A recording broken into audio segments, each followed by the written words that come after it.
Bom dia a todos, muita paz em nossos corações, que Jesus possa nos iluminar, possa confortar a nossa alma, pois somos espíritos imortais transitando neste planeta para nosso aprendizado, mas não estamos desamparados, estamos sobre a égide, sobre o comando de Jesus.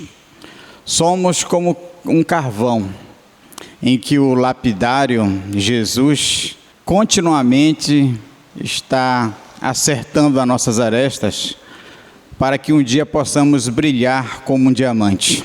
Nós temos pela manhã o hábito de sempre agradecer pela dádiva de mais um dia. Na maioria das vezes é isso que acontece, esse sentimento de gratidão que a providência divina nos oferece, a possibilidade de recomeçar mais um dia.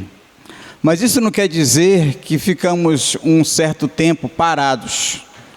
Não existe inércia em Deus nem no universo. Tudo está em movimento constante. Mas precisamos às vezes de pausas para que até possamos entender o que está acontecendo em volta de nós. Deus e tudo que Ele criou está constantemente em movimento.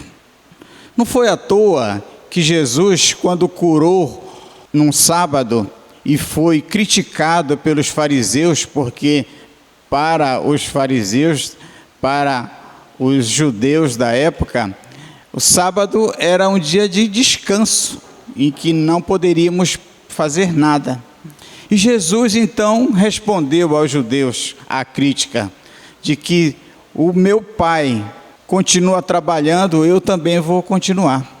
Então nós todos continuamos sempre trabalhando. Estamos agora, embora sentados, estamos trabalhando nossa mente, nosso coração. O coração não para de trabalhar, né? Quando aquele eletrocardiograma para de subir e descer, quer dizer que ele parou de trabalhar, né? Aí complica um pouco a nossa existência. Mas estamos todos em movimento. Nós não sentimos, mas a Terra está em movimento. Então, sempre estamos trabalhando. Tudo que foi criado está sempre em movimento como o próprio Pai. Então, veja bem, nós não percebemos esse movimento. Para isso, Deus criou uma condição para nós e para equilíbrio do universo. É que haja ciclos. Então, nós somos também regidos por uma lei de ciclos, que a própria natureza nos demonstra isso, se a gente perceber. Por exemplo, veja que só aqui no sistema solar, embora, como eu disse, está o tempo todo em movimento, a Terra está em movimento, o Sol está em movimento, tudo está em movimento. Nossas células, nossos átomos, né? Mas só que passa por ciclos. O ciclo da Terra que dá a volta em si mesmo é o que nós chamamos de dia. Então é um ciclo, né? O ciclo em que a Lua dá a volta em torno da Terra chamamos de mês, é outro ciclo. E o ciclo que a própria Terra dá em volta do Sol chamamos de ano. Mais ou menos 365 dias. Então veja que a própria natureza, ela mostra que nós estamos sempre norteados por períodos, por ciclos. Assim como também nós nascemos, assim como nós crescemos, aprendemos, felizmente ou não, dependendo de cada um de vocês, envelhecemos e também nós desencarnamos. Porque Deus não faz nada que seja inútil. Então Ele não pode criar alguma coisa que seja para acabar definitivamente. Então a doutrina espírita não cultua mais o 2 de novembro como um dia de finados, porque não existe fim. Apenas ciclos em que estamos numa época encarnados, ou seja, experienciando a vivência num plano físico, num corpo físico, e em que tem a finalidade de aprendermos, de crescermos, de evoluirmos, para que assim possamos ter o mínimo, o máximo de perfeição que cada criatura pode ter, e está em completa consonância com o nosso Pai em relação às suas virtudes, à sua luz, à sua sabedoria. É por isso que, por exemplo, nós vemos também os ciclos das estações do ano, né? Outono, inverno, verão, primavera, são ciclos. E como eu falei para vocês, existe o ciclo das existências. Nós estamos passando pelo ciclo existencial. Muitos de nossos amores, de nossas companhias estão no mundo espiritual, um outro ciclo. E assim nós vamos trocando, um encarna, outro desencarna. Isso é uma lei divina, em que nenhuma das criaturas podem se abster. E é por isso que nós trazemos essa mensagem em relação a recomeçar. Muitos de nós, às vezes, acordamos e parece que não encontramos sentido para o que fazer ao amanhecer. Eu disse que a maioria de nós agradecemos pela oportunidade que a providência que Deus nos dá de recomeçar. Recomeçar mais 24 horas, para que possamos aprender, para que possamos experienciar essa vida, para que possamos refletir em nossa existência, para que possamos amar o próximo, para que possamos colocar em prática as leis divinas, que essa é a forma de testemunharmos o amor de Deus.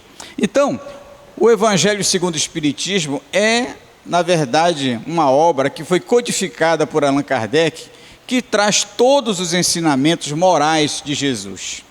Mas ele, como educador, e foi escolhido para codificar os ensinamentos que os Espíritos trouxeram, que nada mais são do que uma forma de trazer os ensinamentos de Jesus de uma forma mais coerente, mais clara, para que pudéssemos entender, porque se é tão poucas pessoas que conseguem entender os ensinamentos de Jesus, imagina então aqueles que podem praticar. Não podemos praticar uma coisa que nós não entendemos, não é verdade?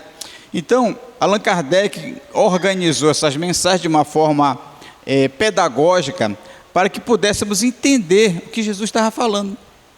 Então, veja que o Evangelho segundo o Espiritismo, que vai falar sobre esse tema hoje, sobre reencarnação, é uma das formas de recomeçar, ele é o 4º capítulo.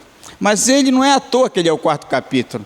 Ele precede do capítulo 1, que diz que o título, não vim destruir a lei.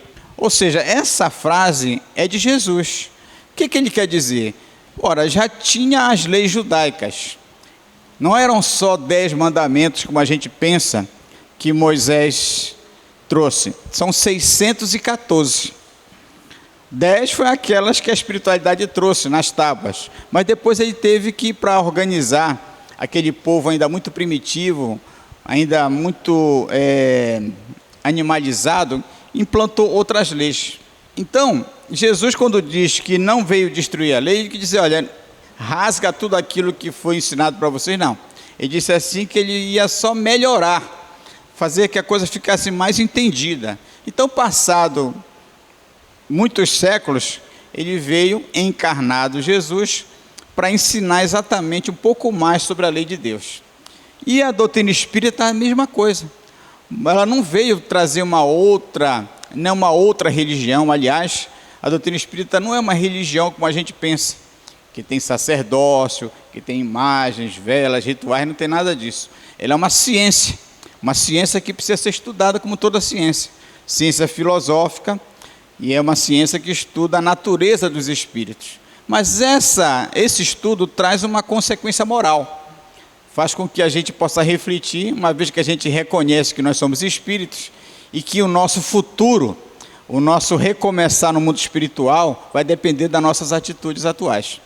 Então, depois ele traz o 2º capítulo, que é meu reino não é deste mundo, também um ensinamento de Jesus, mostrando para nós que existem coisas melhores do que isso aqui.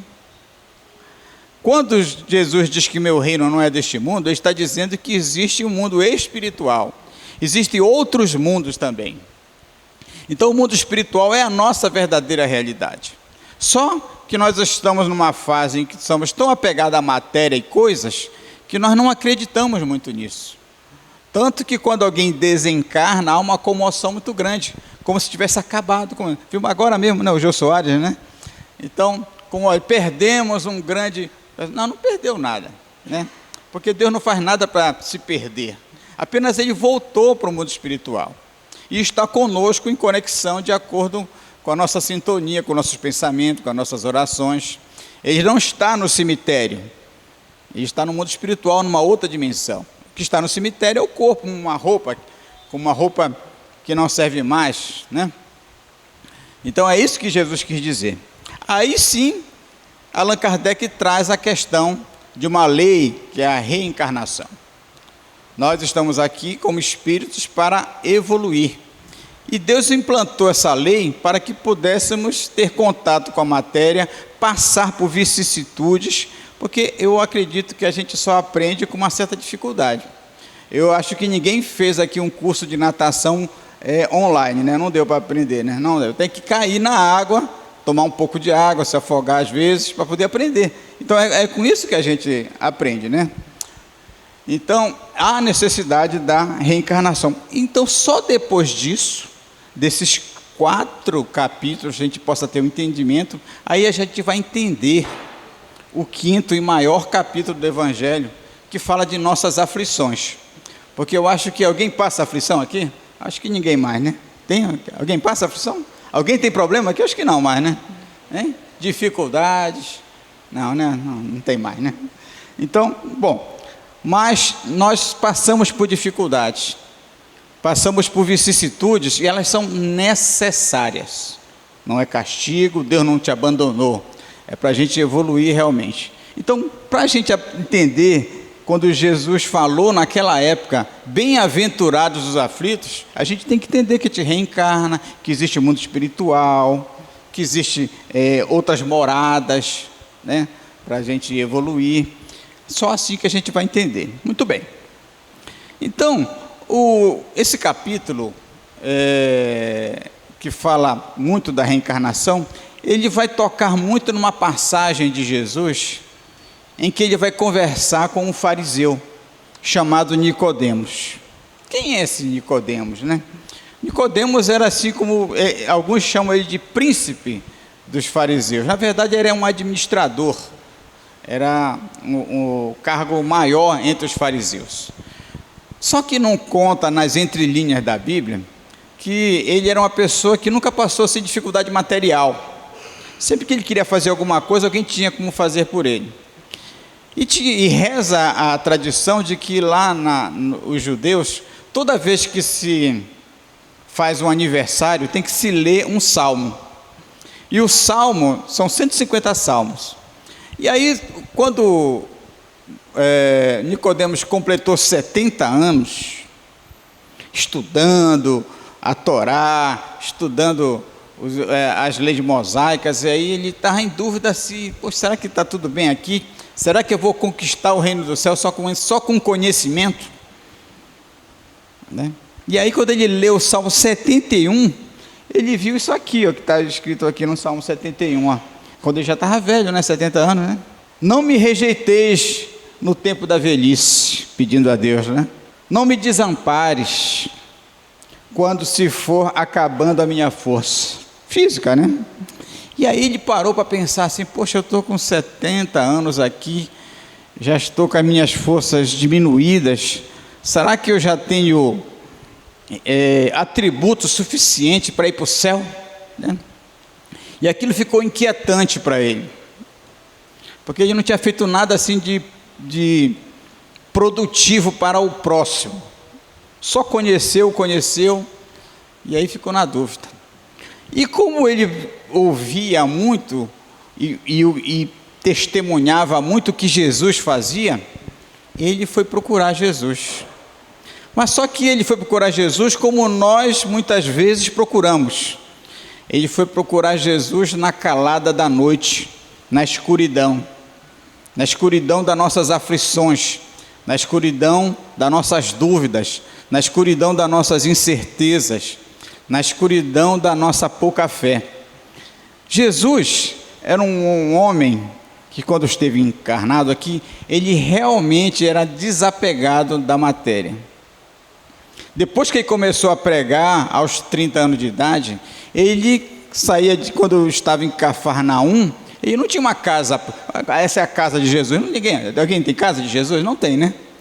Então ele morava de favor com Pedro, e ficava na casa de um, na casa de outro. Quando ia a Jerusalém, depois que ele fazia todos os ensinamentos no templo, quando ele ia descansar, na maioria das vezes diz que ele subia ao Monte das Oliveiras, e lá no alto existia uma gruta em que ele ficava descansando, e alguns discípulos que ficavam com ele também nessa ocasião.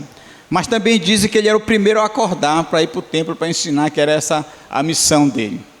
Então ele não tinha casa, templo, era desapegado, como ele mesmo dizia, e não tinha uma pedra para recostar a cabeça.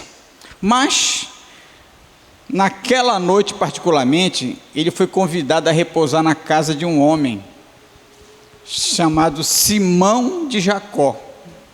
E aí Nicodemos, inquietante com aquela aflição que ele estava passando, resolveu procurá-lo, porque ele sabia, primeiro foi dizer, vê se ele está lá, mandavam, né?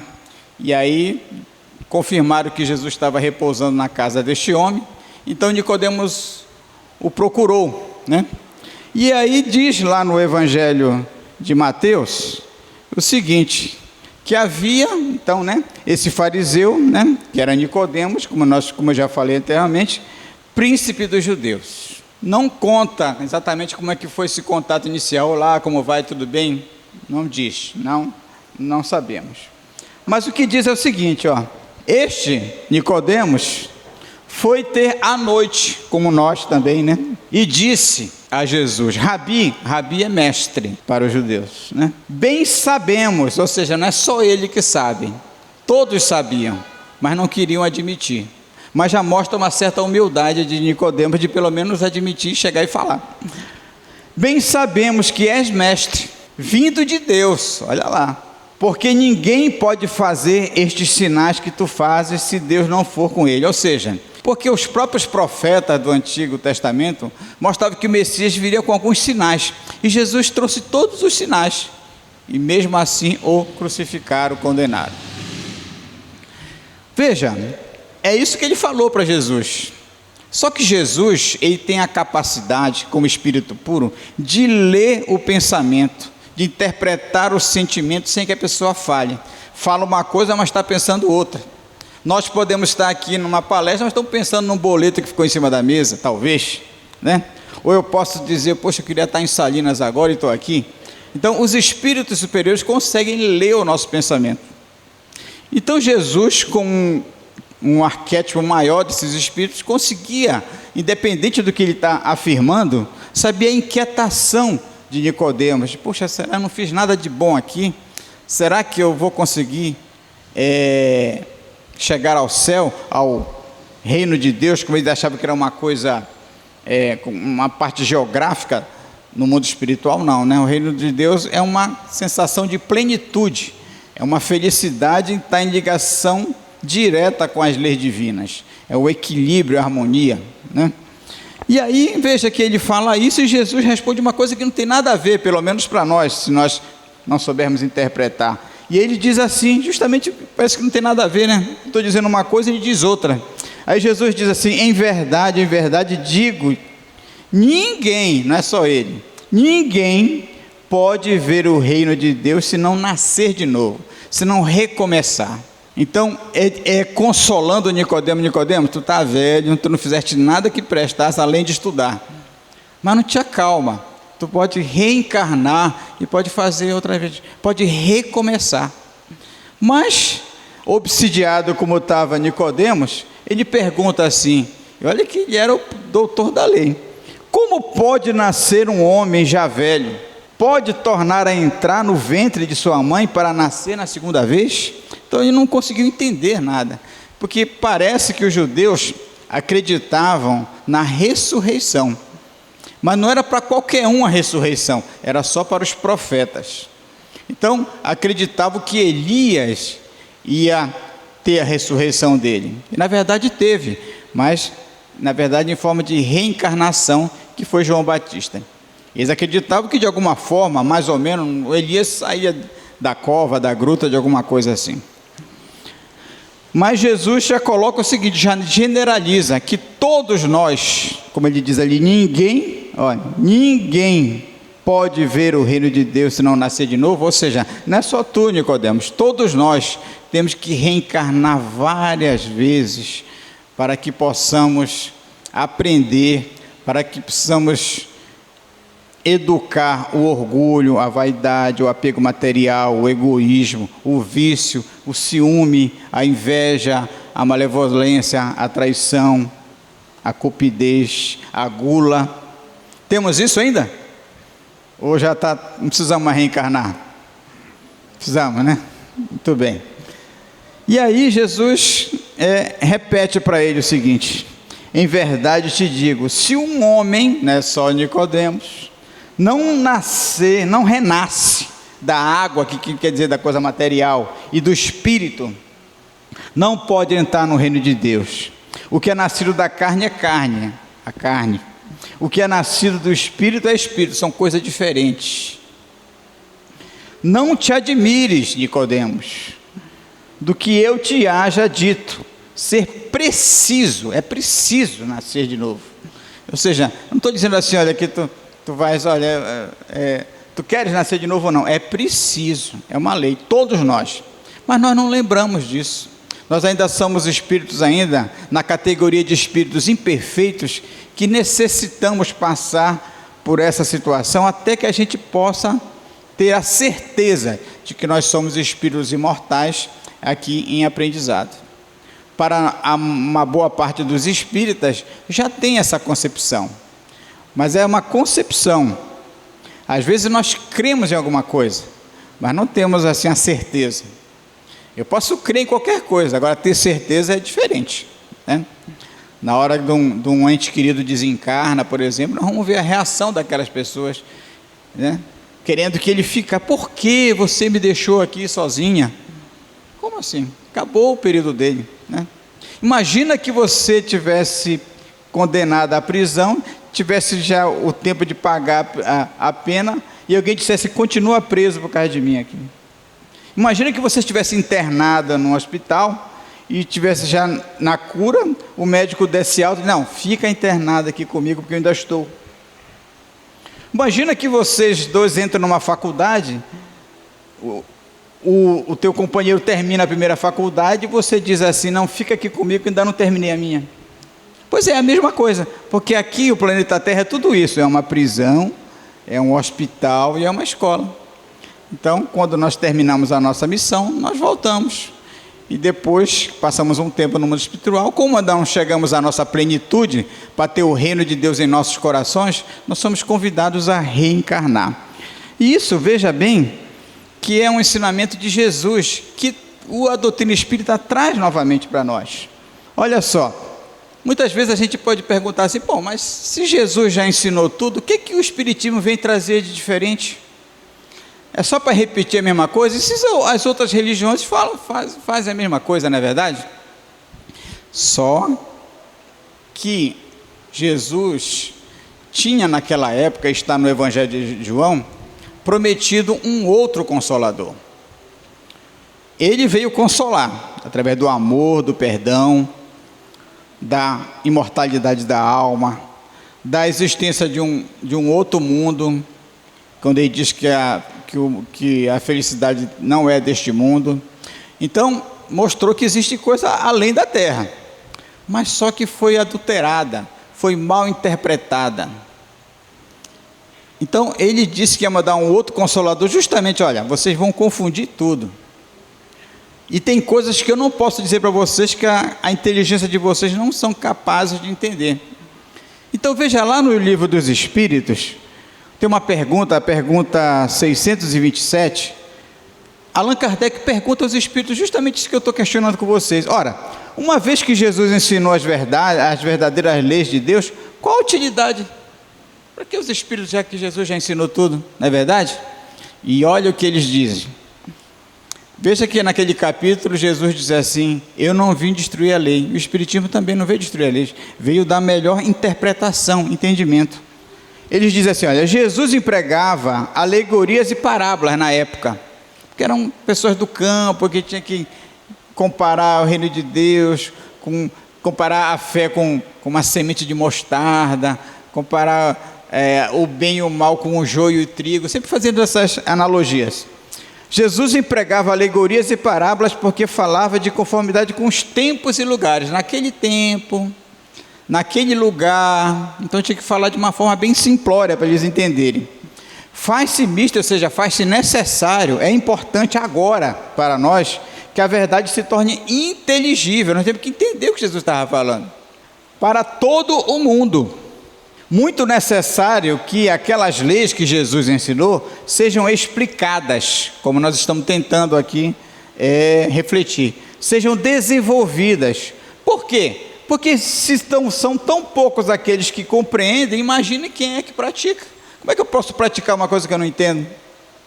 Tanto que foi interpretado essa passagem de Nicodemos não como reencarnação, mas esse nascer de novo, vocês podem confirmar comigo, foi interpretado como renascer das águas, mas do batismo.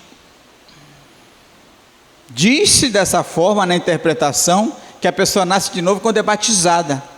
Aí eu pergunto, mas espera aí, se Jesus está dizendo que é do batismo, por que ele não batizou ninguém?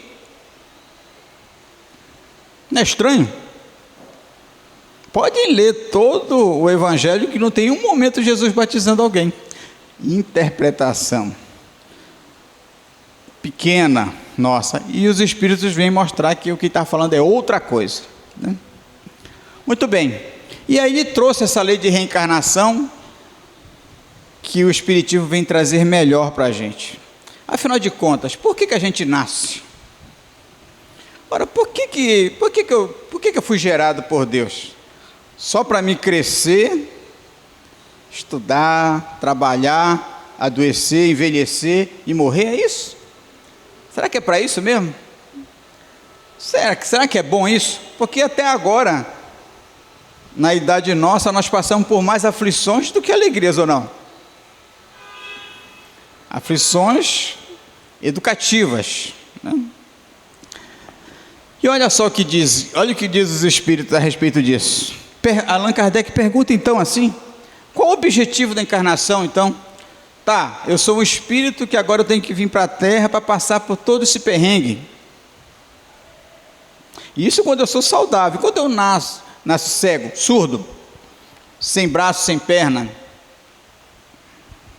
nasço no meio de uma Cracolândia, no meio de uma guerra. Ou então eu nasci e com 2 meses eu desencarno. Que finalidade é essa? Onde está Deus? Onde está a bondade e a sabedoria de Deus? Fica meio difícil, aí a nossa fé fica fraquejada, porque nós não entendemos o que Jesus quis dizer. Olha só, Deus lhe impõe a encarnação, Ele impõe, Ele não diz assim: César, tu vai querer encarnar ou não, tu quer ficar no mundo espiritual? Não, não está pedindo isso não, é uma imposição. Então Ele impõe para quê? Para que pudéssemos chegar à perfeição, como Jesus. Não foi Jesus que disse que sedes perfeitos como é o vosso Pai? Então nós podemos ser perfeitos. Ele mesmo disse assim que a gente pode fazer tudo que Ele fazia na época e muito mais. Opa, então eu não sou só isso aqui. Eu posso ser muito mais, mas para isso eu preciso reencarnar, para me poder chegar à perfeição. Para uns que reencarnam é expiação. Expiação é reparação de encarnação passada, é repetir a matéria, repetir o ano. Para outros é missão. Alguns vêm como uma missão. Mas quando a gente fala de missão, a gente pensa que só tem missões grandes, o missionário, missão de mãe, de pai, de educador, né? Muito bem. Mas para a gente alcançar essa perfeição, não é sentado numa espreguiçadeira, protetor solar, peixinho frito, salinas. Não é assim. Claro que é gostoso isso? É gostoso, né? Mas não é assim, não. Para a gente aprender as coisas, tem que passar por alguma dificuldade. É só assim que a gente aprende. Olha aí, para alcançar esta perfeição, não é de férias, não. Tem que sofrer todas as vicissitudes da existência corporal. Então, a gente procura às vezes as religiões em busca de se livrar do sofrimento. Mas sem sofrimento a gente não chega à perfeição. Então, não é melhor a gente pedir nas religiões e na prece que nos dê força, inteligência, resignação, perseverança diante das provas? Porque é necessário, vê que é necessário. Ele impõe essa condição, mas é para o nosso bem, para que possamos chegar à perfeição. Que quando nós chegarmos à perfeição, as vicissitudes desaparecem, porque já aprendemos. Alguém vai continuar estudando na quinta série se já aprendeu aquilo? Não, né? Muito bem. Até as calamidades são necessárias para a nossa evolução. É necessária para a nossa evolução e também para nós recomeçarmos melhor. Assim como nós estamos aprendendo aqui a recomeçar todos os dias, com aprendizado no lar, no trabalho, aprendizado dentro de nós. Hoje eu não quero ser mais ciumento como eu era ontem. Vamos ver, fazer um esforço para ser menos ciumento. Eu já não quero ser tão avarento como semana passada. Bora ver se eu consigo hoje dividir o pão com alguém. É um trabalho também, é uma renovação diária. Mas as próprias vicissitudes, guerra, enchentes, aqueles barrancos que saem desencarnando centenas de pessoas, a pandemia, nossa, onde está Deus nessa situação? Por incrível que possa vocês imaginarem, é também um recomeço, porque nós temos que renovar de vez em quando. Quando chega próximo do final do ano, alguns de vocês querem dar uma repaginada no visual da casa, do armário, do carro. Ora, quando você quer fazer você compra uma casa, agora tem que reformar essa casa. Você não tem que tirar tudo que está de dentro para poder raspar, pintar, não sei o que mais? Pois é, no mundo também é assim. Existem ciclos, como eu falei. Existem ciclos que precisa mudar de habitantes. E aí, a providência divina, que é uma lei perfeita, faz com que uma leva de espíritos desencarne de uma vez só, para que venham novos habitantes. Aqueles que estavam no mundo espiritual, que aprenderam um pouco mais que nós lá, está na hora de eu ir e você voltar. A única diferença é que em vez de ser um por um, vai logo de uma enxurrada só. Para que acontece isso? Veja, para a gente renovar um planeta, a gente tem que renovar os habitantes. Se eu tenho muitos habitantes ainda com muito ódio, vingança, querendo terra do outro, querendo corrupção o tempo todo, querendo se dar bem o tempo todo, vamos tirar essa turma aqui, leva para lá, vamos trazer uns outros que têm um pouco mais de educação, para que o planeta possa progredir, porque o progresso também é uma lei divina.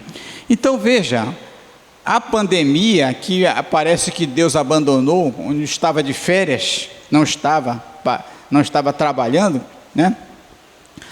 A gente pode interpretar dessa forma, mas não. Veja o que Allan Kardec perguntou em relação a essas vicissitudes. Olha só, Allan Kardec pergunta aos espíritos o seguinte: com que fim fere Deus a humanidade por meio de flagelos destruidores? O que Deus quer com isso, fazendo esse sofrimento em coletivo?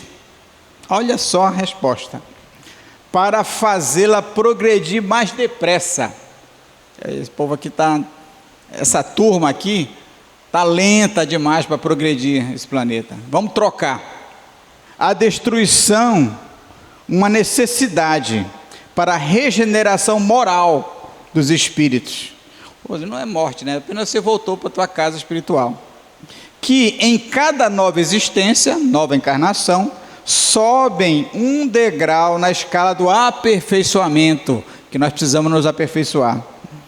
Essas subversões, essas calamidades, esses flagelos, porém, são frequentemente necessárias para que mais pronto se dê o advento de uma melhor ordem de coisas e para que se realize em alguns anos o que teria exigido muitos séculos. Se nós não estamos aprendendo, está lento demais a fraternidade, a caridade, o amor ao próximo, está tendo muita maldade.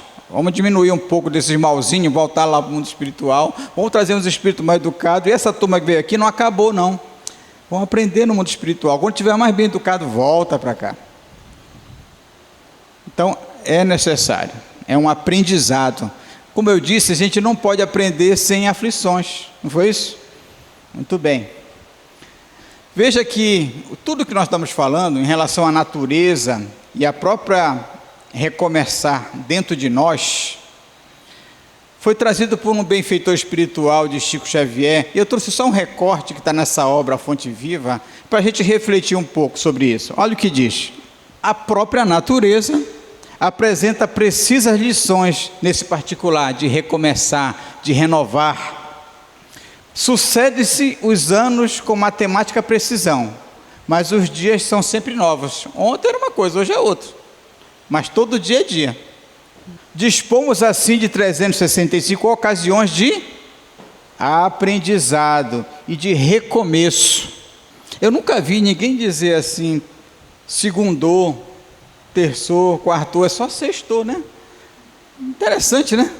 Como os outros dias não tiveram, hoje é segundou, ótimo, né? Não vem isso, né? É só sextou, porque todo dia é dia de recomeço, né? Anualmente, quantas oportunidades de renovação moral encontrará a criatura no abençoado período de uma existência? Porque tem gente que acorda mal-humorado, né? Toma um banho porque é obrigado, trabalha porque é o jeito, aí volta, descansa, televisão, controle remoto, e passa a existência dele todinha, sem assim uma produção nem para o outro, nem para si mesmo. Poxa, eu continuo o mesmo, passaram 56 anos, eu estou a mesma coisa.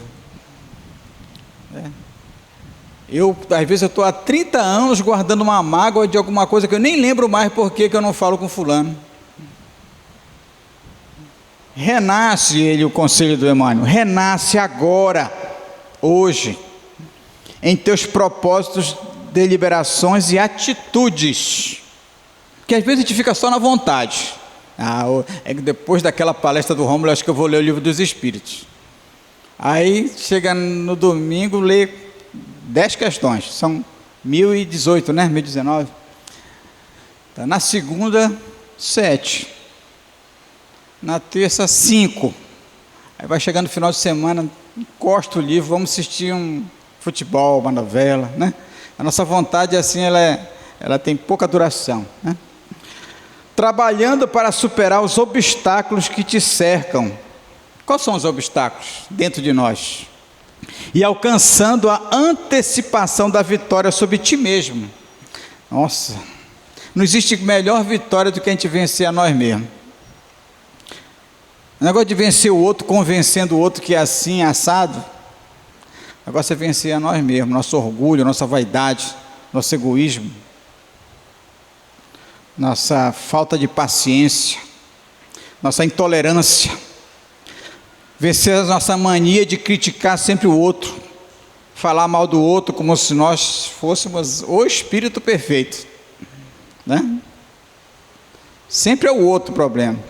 Muitos de nós aqui, na palestra, pode passar na cabeça deles assim, essa mensagem aqui era para o meu cunhado, está do lado ouvindo, meu irmão, minha irmã, meu marido, minha esposa, nunca para nós, não, melhor apontar para o outro, não é verdade?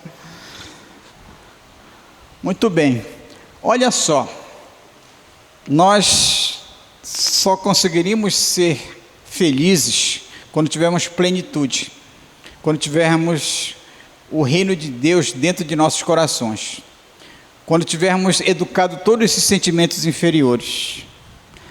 Até lá nós seremos espíritos sofredores, passando por estas dificuldades. E não se engane achando que quando você desencarna lá vai ser mil maravilhas, como alguns dizem assim, agora o Rômulo vai descansar em paz. Não, negativo. Está tudo em movimento, como eu falei. A gente continua. Se tu era remista, tu vai continuar remista, né? Se tu era paysandu, infelizmente tu vai continuar paysandu. Não posso fazer nada, até que aprenda, né? Brincando, viu? Estou brincando, pessoal. Mas todos esses sentimentos a gente leva para lá. Ódio, vingança, mágoa, orgulho, vaidade, prepotência, arrogância. E aí vai, eu vou terminar meio-dia de contar quantos. Então, a gente continua sendo sofredor. Então ele diz, mas vale auxiliar ainda hoje ao outro e a ti mesmo, que ser auxiliado amanhã. Mas por que a gente não tem essa vontade? Porque, puxa, eu queria tanto fazer uma outra faculdade, mas eu já tenho 40 anos. Puxa, mas não sei, é longe a faculdade, é à noite, vou perder a novela. Puxa, aí 4 anos, né? E sei. Aí começa a encher de dificuldades, né? Poxa, eu queria tanto emagrecer, mas tem que fazer academia, né? Tem que fazer dieta, né? Puxa, isso te promete muito, dia 31 para o dia 1º, né? Nossa, agora vai, né? E nada das promessas, né? Porque a nossa vontade é muito pouca, sabe? A gente é apenas lampejo de vontade, mas logo a gente cai no desânimo, porque a gente é acostumado com o comodismo. A gente não gosta de fazer esforço, a gente não gosta de fazer sacrifício. Eu acho que eu vou assistir uma palestra no YouTube. Peraí, essa aí dura 2 horas é muito. Deixa eu ver se tem uma palestra de 15 minutos, que é para não dar sono, né? Então nós somos assim. Olha o que diz Joana de Ângeles, como nós temos. Será que nós temos isso? Será que nós temos preguiça? Olha o que é preguiça para o espírito de Joana de Ângeles. Propensão para a inatividade. Controle remoto, sandália havaiana, né? Se alguém puder trazer o café para a gente, melhor. Para não trabalhar, também conhecida como lentidão para executar qualquer tarefa, ainda caracterizada como negligência, moleza, deixa para amanhã. Preciso perdoar aquele meu cunhado, mas agora não. Deixa, vamos ver o próximo ano. Eu queria tanto sair daqui desta existência, uma pessoa mais caridosa, mas não, deixa para a próxima encarnação, né? Eu queria tanto parar de fumar, de beber, mas não dou conta. Dá trabalho, esforço, sacrifício. Não, isso aí não. Deixa eu continuar com meu cigarrinho aqui. Então veja bem, aí o Allan Kardec pergunta assim: poxa, mas será que eu posso vencer meus problemas íntimos? Todas essas tranqueiras que eu trago no coração, que pode me trazer doença física, inclusive. Os cardiologistas, os oncologistas já atestam que os sentimentos inferiores nos colocam em condição para a proliferação de câncer ou então de infarto, AVC, conhecido como derrame, né? Mas será que eu posso vencer isso? Olha só, poderia sempre o homem, pelos seus esforços, vencer as suas más inclinações? Ou será que alguém tem que ficar o tempo todo aplicando passe em mim? Será que eu posso me curar? Eu sempre preciso de alguma coisa externa? Ou será que a cura está dentro de mim? Olha só, ele diz assim: sim, e frequentemente, olha só a vergonha para a gente, e frequentemente fazendo esforços muito insignificantes, deste tamanho o esforço. Nós não conseguimos fazer esforço deste tamanho, pasmem. E tanto é que o Espírito tira até um sarro nosso, lamentando, dizendo assim: o que lhe falta é vontade. Mas ele fala assim: quão poucos dentre vós, nós todos, fazem esforço. Nós não conseguimos fazer esforço, porque estamos acostumados com o comodismo. Falta vontade.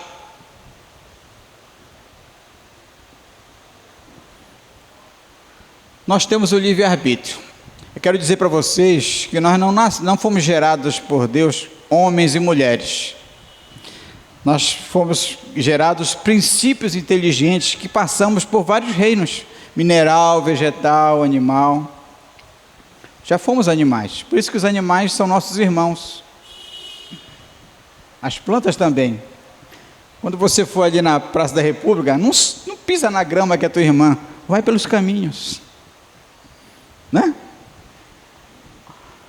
Então, quando nós chegamos no reino hominal, que nós temos a razão, o pensamento contínuo e uma melhor percepção do que é Deus, nós não temos ainda a natureza do que é Deus, a percepção. Aí Deus nos dá o livre-arbítrio para escolher o que é bem e o que é mal.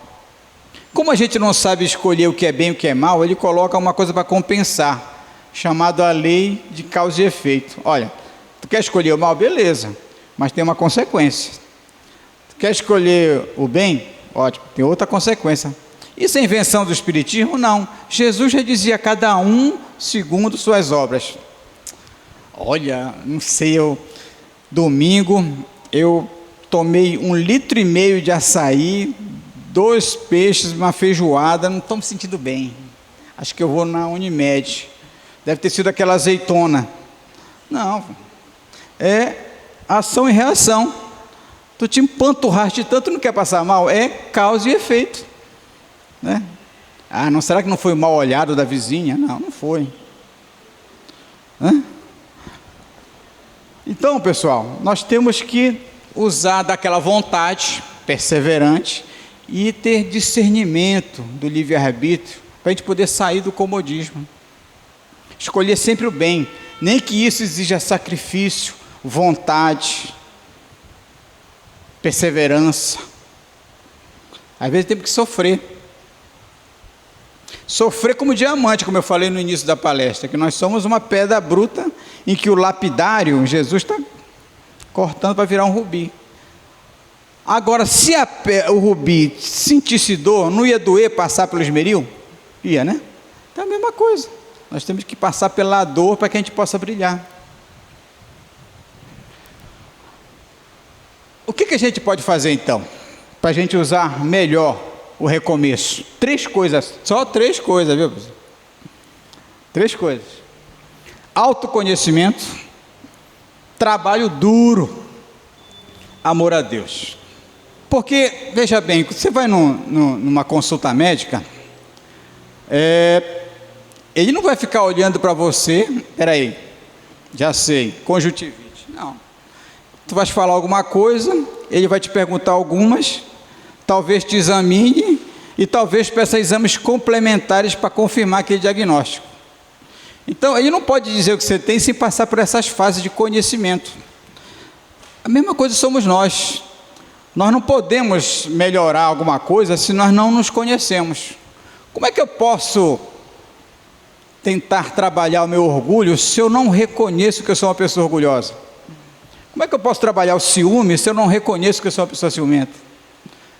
Como é que eu posso deixar de ser menos avarento se eu acho que eu sou uma pessoa que só faço bem para todo mundo? Não, eu tenho que mergulhar para dentro de mim, fazer um autodiagnóstico, porque só assim eu posso me autotratar, me autoeducar. Mas esse autoconhecimento tem que ser com honestidade, consigo mesmo.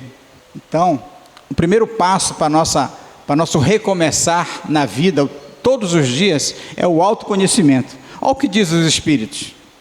O conhecimento de si mesmo é, portanto, a chave para o progresso individual, a perfeição que a gente quer chegar. Mas a perfeição, eu tenho que abrir a porta, mas a porta está trancada. Então a chave para abrir a porta é o autoconhecimento. Agora eu vou ter que... Em vez de ficar só pedindo em oração, eu quero isso, eu quero aquilo, eu quero... Me livra do sofrimento. Me dá discernimento para me descobrir quem eu sou realmente, para que eu possa... agora eu sei o que eu preciso melhorar em mim.